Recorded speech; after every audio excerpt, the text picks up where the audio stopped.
Warahmatullahi wabarakatuh. Ya, bagaimana kabarnya semua? Alhamdulillah baik ya. Sebelum pembelajaran dimulai, marilah kita berdoa dulu. Pak. Ya, silakan dipimpin doa dulu. Ya, sebelum belajar mari kita baca doa mulai.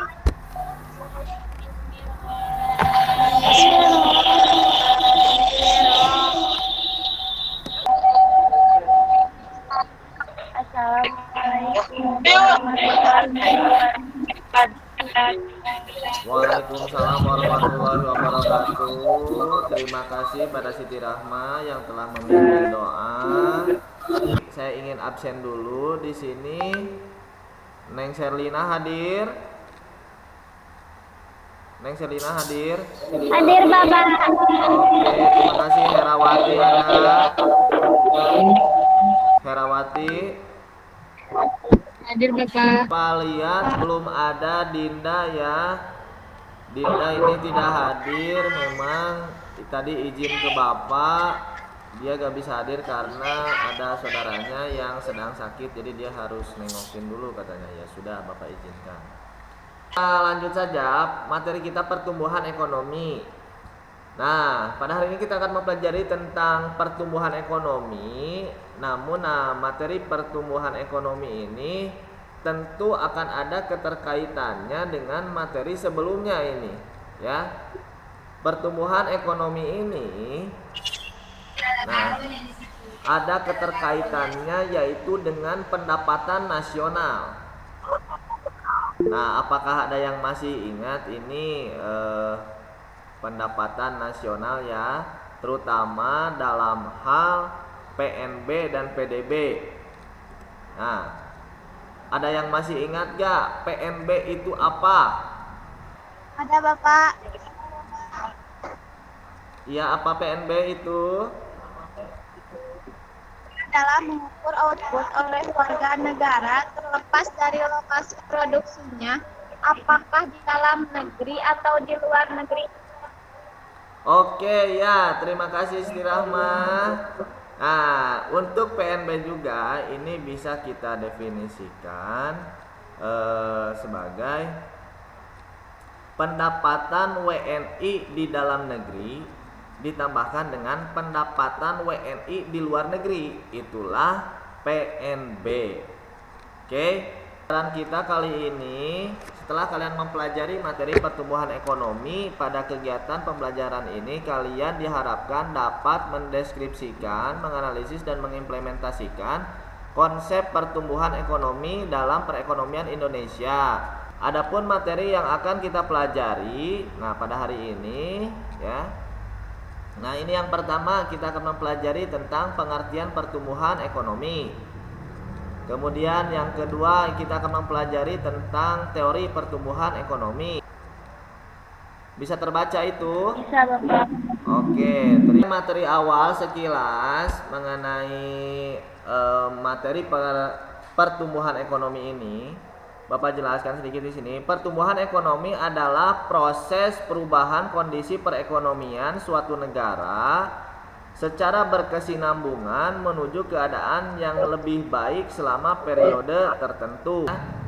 Sepakat gak nih kalian kalau misalkan ketika suatu produksi industri itu naik, itu akan menaikkan pula pendapatannya. Sepakat tidak? Ya. Menurut kalian nih, yang kemungkinan akan timbul daripada masalah pertumbuhan ekonomi itu apa ya? Kalian kan sudah Bapak berikan juga bahan ajar waktu kemarin. Menurut kalian nih, pasti di sini kalian sudah sedikit membaca materi mengenai pertumbuhan ekonomi. Menurut kalian, masalah apa saja ya yang kemungkinan ada gitu di dalam pertumbuhan ekonomi? Coba. Ada Bapak. Ada Ya, apa coba? Pengangguran dan kemiskinan. Oke, Salva, pengangguran dan kemiskinan. Iya, betul. Terus siapa lagi? Siapa lagi? Dimutkan lagi, Salva. Salva dimutkan lagi. Bapak ada Ya, Sri Wulan. Apa? saing pada pembeli, Ya? kelemahan daya saing pada pembeli. Oke, kelemahan daya saing ya dalam pembelian. Oke, ya. Ini saya ambil dua dulu saja ya mengenai masalahnya. Tadi ada kemiskinan dan pengangguran. Kemudian ada penurunan daya beli. Ini juga jadi masalah pertumbuhan ekonomi ya kalau ada penurunan daya beli. Nah, sekarang Bapak akan memberikan sebuah video yang menjelaskan tentang masalah pertumbuhan ekonomi ya. Nanti silahkan kalian amati ya, kalian simak, kalian catat hal-hal yang memang penting dan perlu kalian catat di situ ya. Kan pertumbuhan ekonomi Indonesia sampai minus lebih dari 5%. Ya, kalau kita lihat hampir semua faktor pembentuk PDB kita kan turun. Misalnya konsumsi rumah tangga turun sampai minus 5,5%, padahal ini yang paling diandalkan selama ini. Lalu government spending juga turun minus 6,9%, dan investasi juga turun minus 8,6%. Artinya memang COVID ini membuat ekonomi lumpuh, aktivitas terhenti. Oke, kalian tadi sudah melihat video tentang permasalahan pertumbuhan ekonomi ya. Tadi dijelaskan dalam video tersebut itu terjadi pada tahun 2020 triwulan kedua. Nah, masalah inilah yang akan kalian analisis ya bersama. Tugas ini nanti kalian harus dikerjakan secara individu. Ya. Bapak di sini akan share mengenai lembaran LKPD-nya. Lembaran LKPD-nya. Oke, ya terima kasih.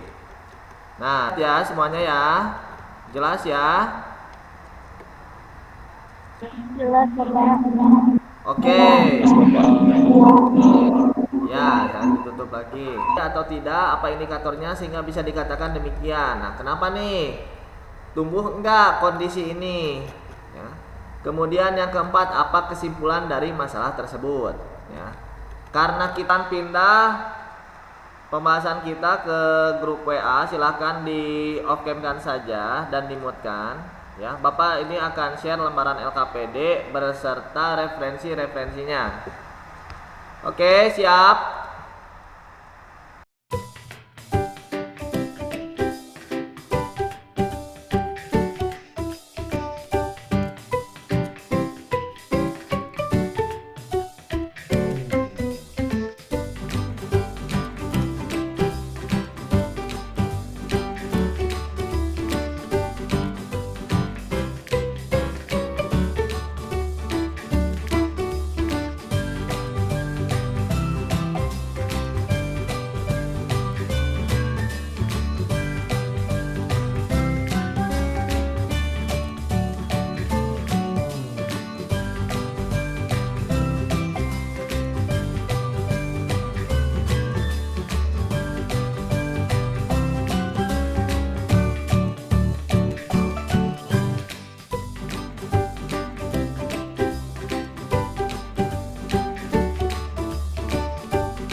Anak silahkan kembali ke Google Meet karena waktunya ini sudah habis pula. Jadi kita manfaatkan waktu kita sekarang untuk presentasi ya.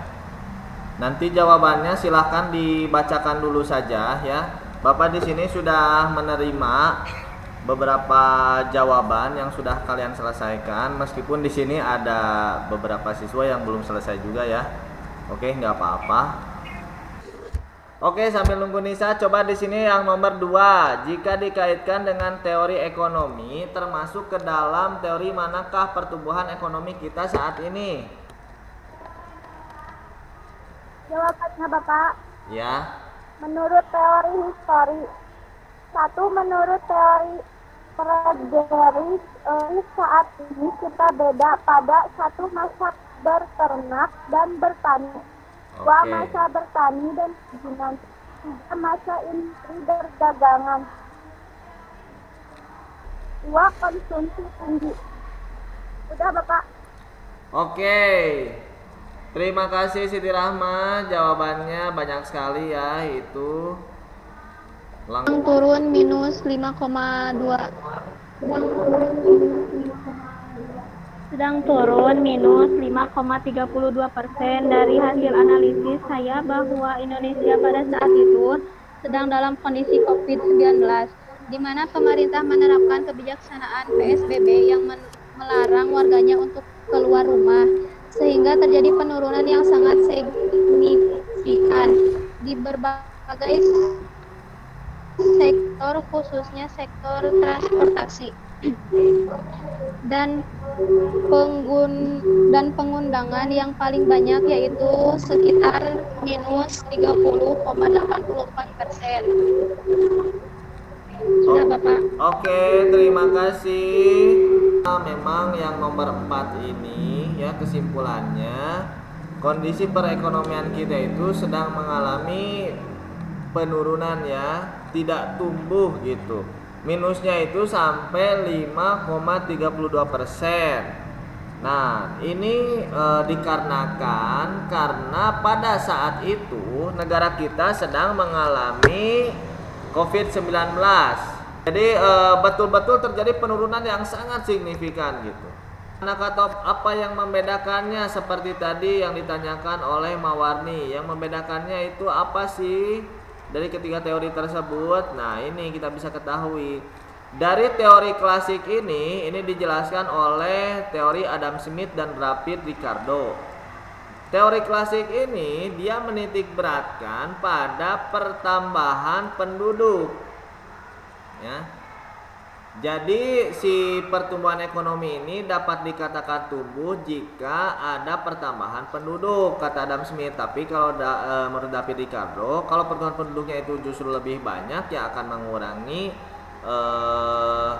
upahnya juga. Oke, sampai di sini apa kalian bisa memahami materi mengenai pertumbuhan ekonomi ini? Bisa Bapak.